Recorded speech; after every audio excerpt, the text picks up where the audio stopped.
I'm a fool for your love.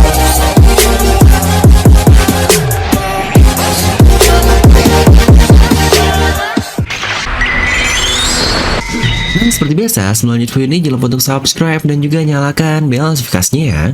Karena kalian tidak akan tertinggal informasi menarik seputar One Piece hanya di channel Devil Nomi. Pastikan kalian tonton video sampai habis, jadi tidak ada informasi yang miss dan juga yang setengah-setengah. Tapi sebelum itu, buat kalian nih yang selalu nunggu-nunggu desain terbaru dari Misfit Society sudah datang lagi. Dimana karakter kali ini adalah MVP kita di Whole Cake Island alias Soul King Bro. Untuk kamu juga nih yang nanya hoodie terus kapan keluarnya bang? Sekarang kamu udah bisa memilikinya. Yuk kita cek dulu video klipnya.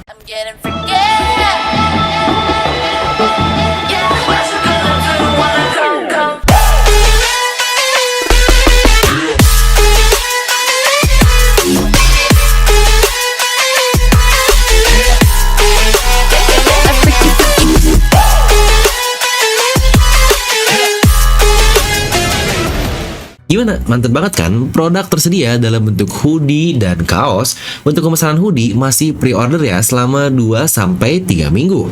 Tapi buat yang nyari kaos sudah bisa langsung dipesan yang ini jos banget. Harga pre-order hoodie hanya 195.000 aja nih, buruan karena kalau udah di stok langsung naik ke 350.000. Serta buat kamu juga yang pesan hoodie atau kaos lebih dari satu, kamu akan mendapatkan potongan 10.000 per piecesnya. Untuk bahan kaosnya sendiri, ini menggunakan cotton combat 24S dan hoodie dari fleece PE Premium yang tebal tapi tetap adem dan nyaman saat dipakai. Tersedia warna hitam dan putih untuk hoodie dan kaosnya ya. Jangan sampai nggak kebagian, langsung klik link di bawah yuk, buruan. Nah oke lah, kita langsung saja masuk ke review kali ini, dimana chapter ini seperti yang kita tahu akan berjudul The New Emperor.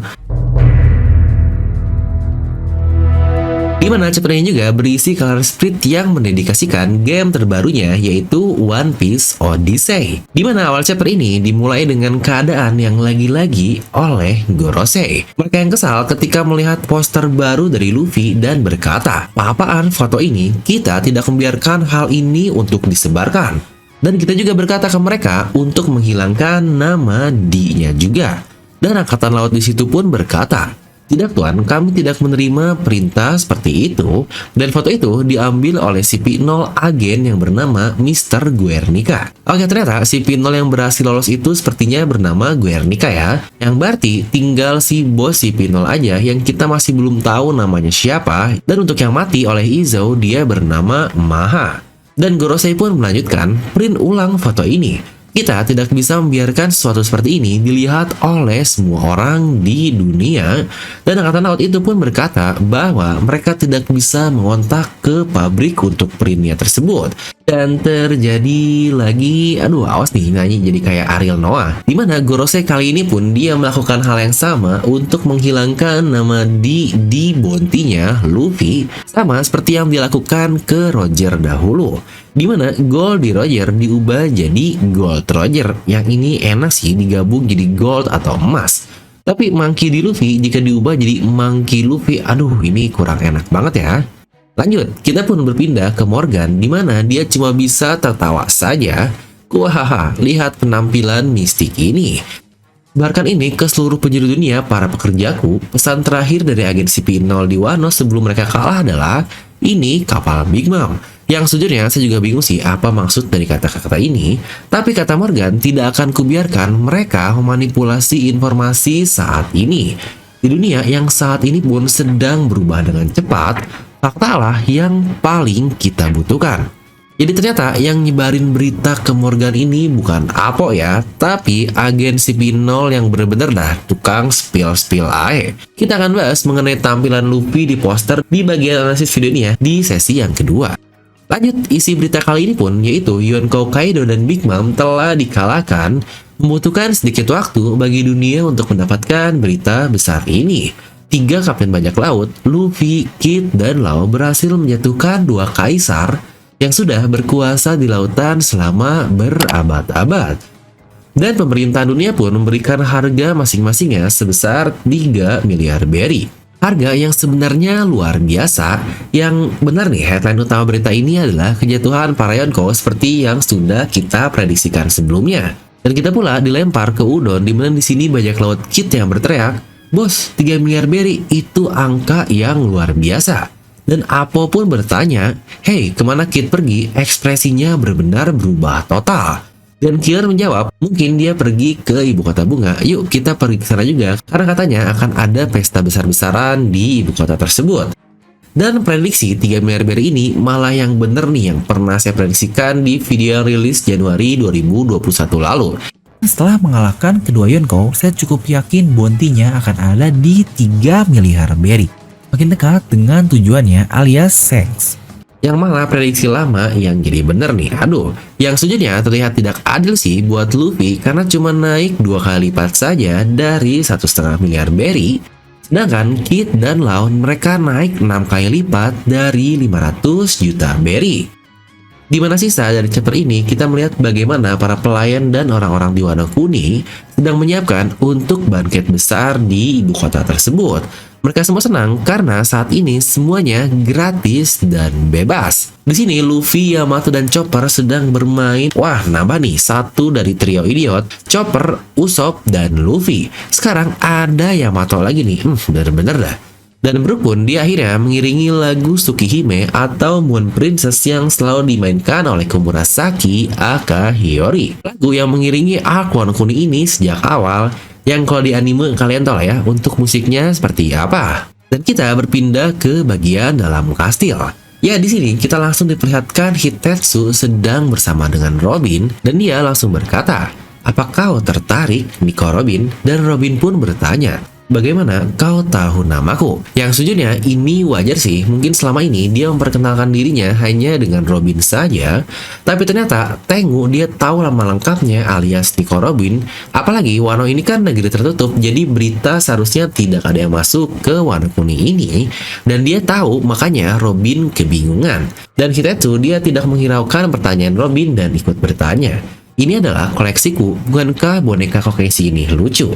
Dan Robin menjawab, "Tidak juga. Kenapa koleksimu ada di sini?" Aduh, kan emang ya selera Robin untuk lucunya ini benar-benar freak banget. Lanjut, di sini pun Hitetsu menjawab bahwa ini adalah ruangan rahasiaku dan juga tempat di mana saya dipenjara selama bertahun-tahun. Robin bertanya lagi, "Ah, di penjara? Siapa kau sebenarnya? Bukankah kau pengrajin pedang?" Dan dia menjawab, "Ya, swordsmith memang menjadi keahlian yang saya cukup berbakat di sana, tapi itu cuma hobi saya saja sejak politik melanda."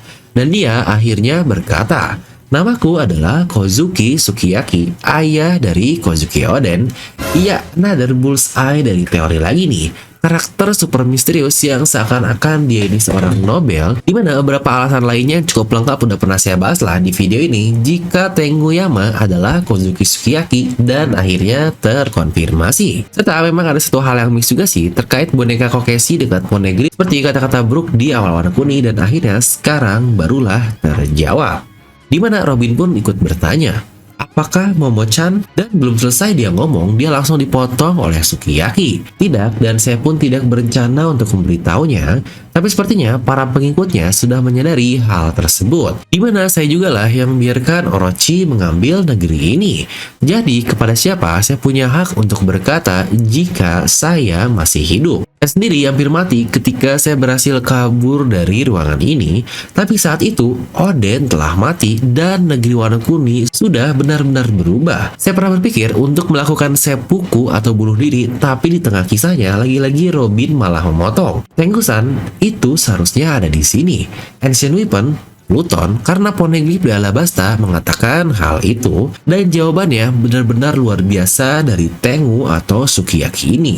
And indeed it is, dan itu memang benar. Semudah itu dia mengiyakan untuk sesuatu hal yang sangat-sangat masif seperti Ancient Weapon. Dan kita pun langsung berpindah ke Udon juga, tempat penjara sebelumnya, dimana di sini kita bisa lihat yang wah, ini sih sadis parah. Dimana cukup mirip lah ya dengan benang-benang dari Doflamingo, tapi yang ada di sini adalah ya benar batang-batang akar-akar dari pohon yang menembus ke tubuh dari kru Kaido dan mereka pun ikut mengering Karena di sini kita bisa melihat adanya Babanuki, ada King dan Queen juga. Mereka semua ikut mengering. Dan ini adalah ulah dari Admiral Ryokugyu yang wah ini gila banget. Di sini yang cukup mengenakan ternyata adalah King dan Queen baik-baik saja ya. Alias mereka terlihat diperban setelah kekalahannya 1 minggu lalu. Di sini Queen pun berteriak sambil berkata, "Aku sengaja membiarkan diriku tetap bulat." Karena di sini kita lihat Queen pun ikut mengering setelah diserang oleh Ryokugyu ini dan dia pun berkata, "Bukankah aku sudah bilang kepadamu, seseorang di posisiku ini tidak boleh untuk dikalahkan oleh seorang komandan saja. Angkatan Laut tidak punya kekuatan untuk membagi sumber daya manusianya dan membereskan hal-hal ini. Dan seperti yang saya pikir, kau juga lah." Dimana yang terjadi di sini adalah Ryokugyu dia menyerap semua nutrisi-nutrisi dari tubuh orang-orang ini. Semudah itu, secepat itu, semasif itu, dan bahkan ke karakter sehebat itu, King dan Queen. Wah, ini emang gila banget sih kemampuan dari Admiral Ryokugyu. Dan dia pun akhirnya menelpon ke Deden Mushi, "Hey, saya ada di Wano, kirim kapal perang ke sini. Tapi jangan biarkan Sakazuki-san mengetahui hal ini ya, bye." Dan Admiral Ryokugyu pun ternyata dia mempunyai nama Aramaki. Ya, dia adalah pengguna buah iblis tanaman alias ala Hashirama Senju. Ternyata benar alasan dia tidak makan selama bertahun-tahun adalah karena dia sudah bisa menyerap nutrisi dari tubuh orang lain. Jadi ya itu sebenarnya sudah menjadi cara yang jauh lebih baik. Dan dia pun berkata lagi, "Saya suka caranya melakukan sesuatu dengan ekstrim. Kau melakukan hal yang bagus, haha." Itulah yang saya ingin dia katakan kepadaku setelah aku mengambil kepala bocah-bocah itu. Rahaha. Dan kita berpindah ke ibu kota bunga yang sedang berpesta luar biasa. Di sini kita mendapatkan sedikit flashback bahwa Luffy berkata ke Momonosuke, "Jangan katakan ke orang-orang di Wano tentang Luffy ini." Dan Momonosuke pun bingung, kenapa kau akan dikenal sebagai pahlawan yang kita tahu sendiri lah ya, Luffy memang paling benci disebut sebagai seorang pahlawan. Tapi yang lucunya adalah di sini Luffy duluan lah yang ngomong ke Momonosuke terkait keberadaannya tersebut. Dan di sini kita melihat Kid yang datang ke Luffy sambil berkata, "Jika aku akan membunuhmu saat ini." Luffy malah tetap fokus ke pestanya. Nah, dimana beberapa detail kecil yang mungkin kalian akan terlewat nih dari halaman-halaman ini. Sanji yang satu frame dengan Nami, Zoro yang satu frame dengan Denjiro dong. Wah, duo samurai terbaik kita. Dan yang menurut saya paling romantis dan aduh asli ini merinding banget sih lihatnya.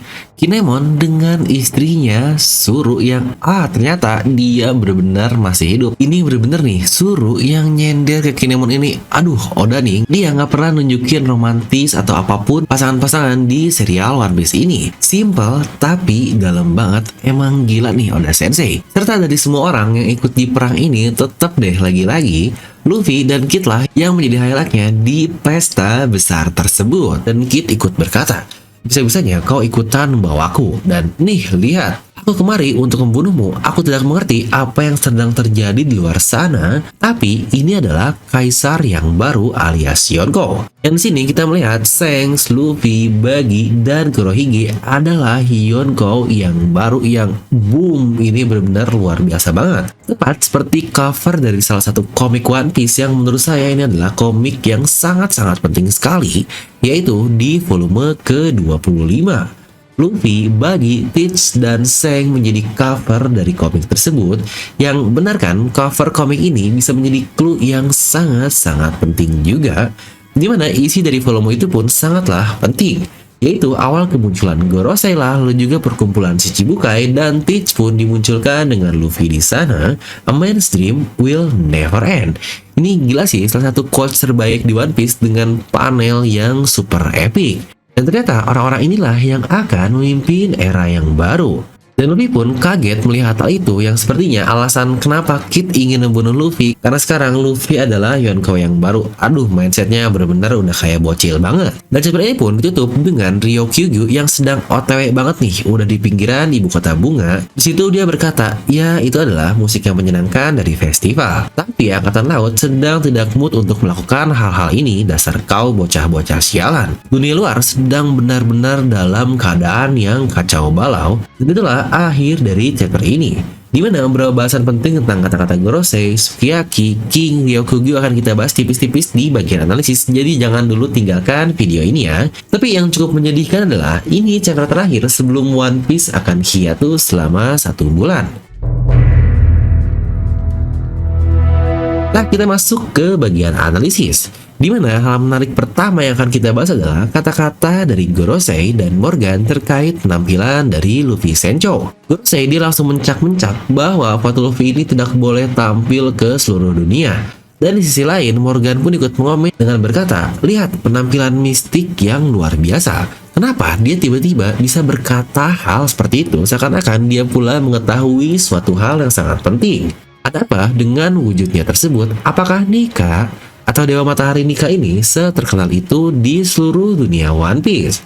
Dan apakah hanya dengan sebuah foto atau wujud dunia akan benar-benar terguncang karena mereka-mereka mungkin yang melihat Luffy akan yakin jika orang yang akan mengubah dunia ini akan Nika, akan Joy Boy akan datang dan orang-orang akan siap dengan sebuah revolusi. Yang sebenarnya ini adalah hal yang sangat penting. Dan untuk Poneglyph sendiri, Skypiea memberitahu ke kita Ancient Weapon Poseidon adanya di Fishman Island, dan ternyata dia adalah seorang makhluk hidup yaitu manusia putri duyung dengan kemampuan mengontrol si King. Apa jangan-jangan Poneglyph di Alabasta juga serupa? Dia memberitahu keberadaan Pluton yang ternyata ada di Wano Kuni, dan jangan-jangan dia adalah anaknya alias Kozuki Momonosuke yang bisa mengontrol Zunisa. Wah, ini benar-benar luar biasa sih jika benar-benar seperti itu. Tapi ya, satu kesenangan adalah Robin ternyata aman-aman aja ya guys. Dimana sejak seminggu lalu Gorosei masih menyuruh si Pinol untuk menculik Nico Robin. Nah, lalu masalah untuk Ryokugyu yang mengincar Luffy, Lau, dan Kid ini, ini kok menurut saya malah jadi kerasa dejavu loh. Mulai dari dia yang jalan yang bikin tanaman tumbuh aja itu udah bawa kebaikan di Wano Kuni. Dan sebelumnya dia ngobrol juga kan lama dengan Fujitora. Jadi seharusnya dia tahu pasti tentang Luffy ini adalah sosok yang seperti apa. Yang kita lihat Fujitora aja dia rela sujud loh dan nolong Luffy karena menyelamatkan sebuah negeri. Sama persis seperti apa yang Luffy lakukan ke Wano Kuni sekarang. Yang dulu juga sama kan, Iso punya tugas untuk membawa kepala Luffy dan Torao, dan sekarang Ryokugyu membawa kepala dari ketiganya nama satu.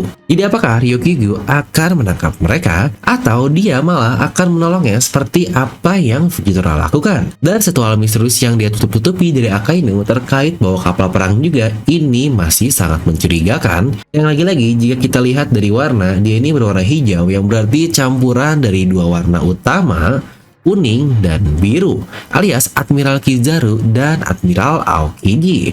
Aokiji yang pemalas tapi punya justice dan moral yang baik, atau Kizaru dengan justice yang cuma mengikuti alur saja. Walaupun begitu, Kizaru dia benar-benar seorang yang melakukan apapun yang diinginkan oleh atasannya, sama seperti dulu ketika di Sabundi Archipelago. Maka itulah yang buat saya cukup bingung nih, kira-kira apa ya yang akan Ryokugyu lakukan di Wano Kuni ini? Dan kita mungkin akan mendapat jawabannya 1 bulan lebih dari sekarang di 25 Juli setelah hiatus yang sedih banget nih. Dan seperti biasa juga, kita akan masuk ke sesi pendapat nih, yang mengenai bahasan lengkap dari analisis tadi yang lebih dalamnya lagi akan kita bahas di video sendiri ya, yang akan rilis di hari Minggu nanti. Yang overall, ini chapter yang menurut saya sangat-sangat padat sekali. Seperti biasa, pasca perang lah Oda memberikan chapter dengan informasi yang sangat banyak, tapi nanggung seperti biasa. Dengan chapter depan 1054 yang kata Oda sudah masuk ke saga terakhir, yang berarti masuk ke pasca arc Wano Kuni dan arc akhir seperti Love Tale, Mary Joyce, yang tapi lagi kita sekarang masih ada di Wano Kuni, yang berarti mulai chapter depan keadaan akan bergerak jauh lebih cepat dengan tempo yang luar biasa. Kita harus semakin menyiapkan diri kita, yang berarti kita sudah masuk ke arc-nya pasca Wano Kuni. Jadi overall menurut saya nilai untuk chapter ini adalah di 9 dari skala 10 karena banyaknya hal baru yang kita dapatkan. Ya, menurut kalian berapa nih kira-kira untuk skornya? Dan seperti biasa sebelum itu saya juga mau berterima kasih nih buat kalian yang udah mau menjadi spesial, terutama dengan menjadi membership Devil Nomi. Terutama user Devil Fruit baru nih, Asep Hidayat, mantap si Asep. Lalu juga buat Mas Fakot Gaming, anjay gaming. Serta terima kasih juga buat member setia seperti Mas Reski Abu Yamin yang sudah menjadi member selama 5 bulan, lalu M Randi yang sudah selama 3 bulan, dan Mas Ni M Arsat yang sudah 4 bulan. Mantap! Serta buat yang mau mengubah dunia dengan hakinya seperti kata-kata Kaido, terima kasih buat Yayang Andriansyah, Yayang, dan The Chosen One, yaitu kalian para penyandang namadi. Terima kasih buat Ashabul Coffee yang sudah 2 bulan nih, mantap banget. Dan juga ada Tama Sispa dan Nams Channel yang ini terima kasih banyak buat kalian. Nah, buat kalian juga nih yang ingin join jadi membership channel Filmnomi, di mana kalian akan mendapatkan badges dan stiker yang unik-unik ini, kalian bisa langsung klik tombol join di sebelah tombol subscribe. Nah, jadi itu untuk video kali ini, kalian bisa langsung tuliskan pendapat kalian di kolom komentar di bawah. Dan seperti biasa, semoga kalian terhibur dengan video ini. Like aja kalau kalian suka, dislike aja kalau nggak suka, jangan lupa untuk subscribe dan juga share video ke teman kalian. Gue di film pamit, and I'll see you guys next time.